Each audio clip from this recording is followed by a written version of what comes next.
अस्सलाम वालेकुम अजीज तुलबा।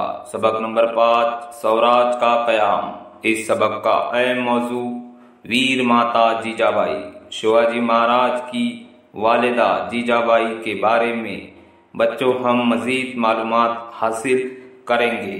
जीजाबाई जिला बुल्ढाना के सिंकेड़ राजा के मोअज़्ज़िज़ सरदार लखोजी राजे जादव की बेटी थी।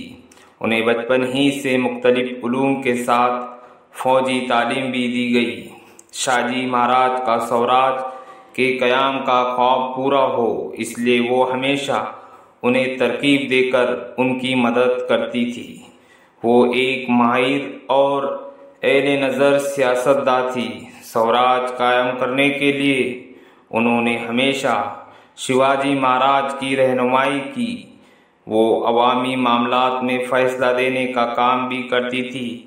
वो शिवाजी महाराज की उम्दा तालीम के ताल्लुक से हमेशा बेदार रहती थी। उन्होंने शिवाजी महाराज में सब्र व तामुल, सच्चाई, जहानत, होशियारी, हिम्मत, बेबाकी, असला का इस्तेमाल, फतेह का अज़्म और स्वराज का ख्वाब जैसी खूबियाँ पैदा की।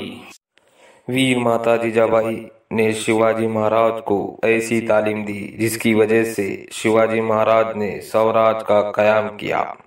वीर माता जीजाबाई के आला किरदार की आज भी बहुत इज्जत की जाती है। जीजाबाई हमेशा शिवाजी महाराज की उम्दा तालीम वो स्वराज का कयाम किस तरह मुकम्मल हो इसकी फिक्र करते थे। वीर माता जीजाबाई ने शिवाजी महाराज जैसे अजीम शख्सियत को जन्म दिया जिसकी वजह से महाराष्ट्र में स्वराज का कयाम। तो बच्चों, आज हमने अहम मौजू जीजाबाई के बारे में मजीद मालूमात हासिल की है।